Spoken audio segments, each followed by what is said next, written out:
అమ్మా నిషి నాయనో అమ్మ నా కాలు ఎరగొట్టేసింది. మీరు నా చేయి కొరికారు, నేను ఎవరికి చెప్పుకోవాలి? అసలే మనిషి కాటికి మంది లేదంట. ఇలా నొప్పి నొప్పి చేయి కొరికారు అని అనుకుంటూ ఉంటే వచ్చిన పని ఎవరు చేస్తారు? అవునవును, ముందు వదిన రూమ్ లో నుంచి నగలు కుట్టిద్దాం పదండి. ఓయమ్మో నేను రాలేను.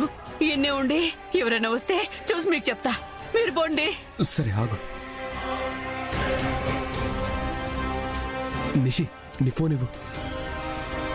ఎత్తుకోండి. అమ్మా ఎవరైనా వస్తే చెప్పు, సరేనా? పద. అమ్మో అమ్మా నా కాలు.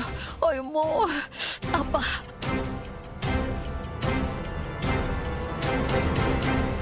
Thank you. ఈ టైంలో నేను అడగకపోయినా నా కోసం వాటర్ తెచ్చినందుకు. వద్దా? సరే దాత్రి, యాక్చువల్గా అయితే వద్దు, కానీ పాపం నువ్వంత కష్టపడి కిందికెళ్ళి తీసుకొచ్చావు కదా, ఇవ్వు తాగుతాను. నా కోసం నేను తాగుతలే కానీ నువ్వేం తాగనవసరం లేదు, సరేనా? సరే తాగుతాను, ఇవ్వు. ఇవ్వను. ఇవ్వు.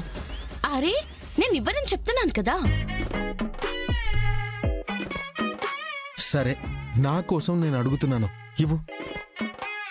సరే కానీ ఇంకోసారి తీయగా అడుగు. హా? అమ్మా అమ్మా, నా గొంతు తడారిపోయి ఎండిపోయి నరాలు చిక్కిపోతున్నాయి. ఆ బాటిల్లో ఉన్న కొంచెం నీరు నాకిచ్చి పుణ్యం కట్టుకో మాతా.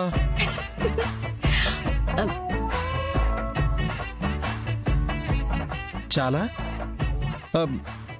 ఇంకా దీనంగా అడగాల? వద్దొద్దు చాలే లే. ఇదిగో తాగు.